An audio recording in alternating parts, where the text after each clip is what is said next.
whether you're in Turkey, in Russia, South Africa, Brazil, or in many other emerging markets, you will know of the difficulties that these markets have faced over the course of the last few months or so. There are a number of big picture, global, big macro geopolitical risk factors that have all come together simultaneously to affect the recovery in these markets. There's no doubt, firstly, that a rising US interest rate cycle means that US investors become more risk averse as it becomes more profitable to keep cash back at home.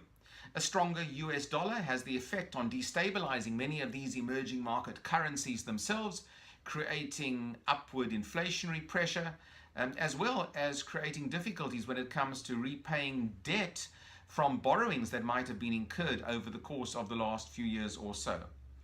A plateauing commodity supercycle means that some emerging market countries that are reliant upon export earnings from the extractive industries are simply not getting enough.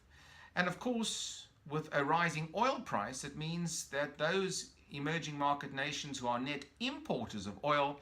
can also be negatively affected with rising input costs, thereby affecting their GDP potentially over the course of the next year or so.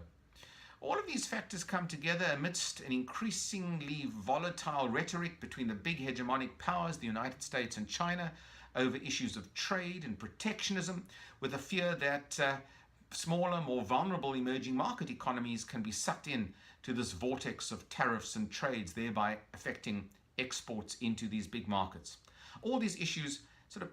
coming together like a complex puzzle.